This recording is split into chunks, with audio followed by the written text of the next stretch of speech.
সাহিত্য নিয়ে পড়ি তাদের অনেক সময় এই প্রশ্নটির সম্মুখীন হতে হয় যে সাহিত্য কাকে বলে। তখন আমরা একটু সংশয়ে পড়ি যে কি বলবো, আমাদের ভাবতে হয়। আসলে সাহিত্যের কোনো সর্বজন গ্রাহ্য সংজ্ঞা আমরা পাই না, তাই সাহিত্যের সংজ্ঞায় কি বলবো আমাদের একটু চিন্তা করতে হয়। আজকের ভিডিওতে আমি সাহিত্য সম্পর্কে বিস্তারিত আলোচনা করব। সাহিত্য শব্দের উৎস, সাহিত্য শব্দের অর্থ এবং এর সংজ্ঞা ও স্বরূপ, এই সমস্ত কিছুই আমি আজকের ভিডিওতে আলোচনা করব। তো চলো জেনে নিই সাহিত্য শব্দটির উৎস। বর্তমানে আমরা সাহিত্য অর্থে যে শব্দটি গ্রহণ করি সেটি এসেছে ল্যাটিন লিটারেচার শব্দ থেকে। আধুনিক সাহিত্য শব্দটি এই লিটারেচার শব্দ থেকেই বাংলা সাহিত্যে বা বাংলা ভাষায় এসেছে। কিন্তু লিটারেচার শব্দটি যে অর্থে প্রযুক্ত বাংলা ভাষায়, সাহিত্য শব্দটি সে অর্থে প্রযুক্ত নয়।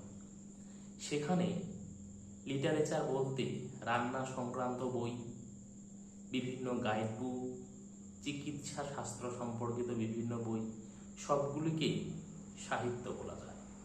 কিন্তু বাংলা সাহিত্যে এই শব্দটিকে বা সাহিত্য শব্দটিকে আমরা ভিন্ন অর্থে প্রযুক্ত করি। সাহিত্য হতে গেলে এমন একটি শিল্পবোধ থাকা প্রয়োজন যার ফলে কোনো লেখা সাহিত্যে উন্নীত হয়। অন্য একটি মতে মনে করা হয় সাহিত্য শব্দটি এসেছে সংস্কৃত শহীদ শব্দের সঙ্গে জ প্রত্যয় যুক্ত করে সাহিত্য শব্দটি তৈরি হয়েছে। শহীদ শব্দের অর্থ হলো মিলন। এই মিলন কার সঙ্গে কার? এই মিলন বৃহত্তর অর্থে প্রযুক্ত। একে কোনো সংকীর্ণ গণ্ডিতে ধরা যায় না। এই মিলন আমরা বলতে বুঝি ভাবের সঙ্গে ভাবের, হৃদয়ের সঙ্গে হৃদয়ের, ব্যক্তি মানবের সঙ্গে বিশ্ব মানবের, চিন্তার সঙ্গে চিন্তার, অনুভবের সঙ্গে অনুভূতির, অর্থাৎ এই যা কিছু সমস্তর সঙ্গে আমাদের হৃদয়ের যে মিলন, সেই মিলনকে সাহিত্য অর্থে বা শহীদ অর্থে বোঝানো হয়েছে।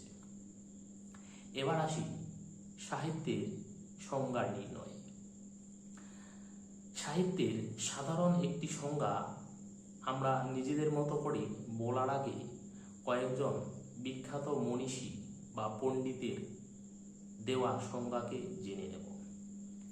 শ্রীশচন্দ্র দাস তার সাহিত্য সন্দর্শন গ্রন্থে সাহিত্য সম্পর্কে বলতে গিয়ে বলেছেন, সাহিত্য হল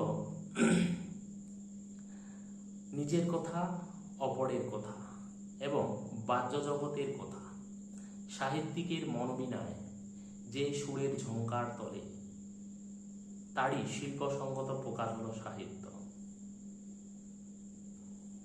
অন্যদিকে রবীন্দ্রনাথ ঠাকুর এই সাহিত্যের সংজ্ঞা নির্ণয় করতে গিয়ে বলেছেন, অন্তরের জিনিসকে বাহিরের,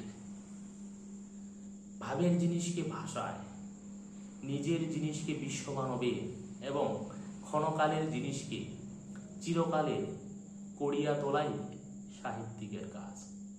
এই সব সংজ্ঞাকে মাথায় রেখে আমরা আমাদের নিজের মতো করে একটি সহজবোধ্য সাধারণ সংজ্ঞা নির্ণয় করব।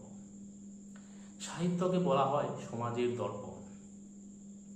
সাহিত্য এমন একটি শিল্প প্রকরণ বা সৃজনী শক্তি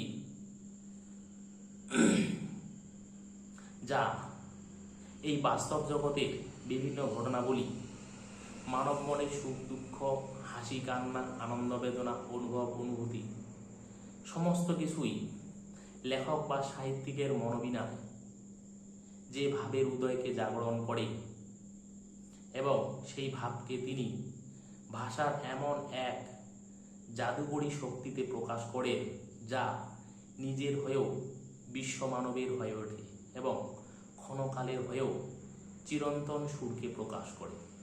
তাকেই আমরা সাহিত্য বলি বা তাকেই সাহিত্য বলা যায়। তো আজকের ভিডিওতে আমরা সাহিত্য সম্পর্কে বিস্তারিত তথ্য জানলাম।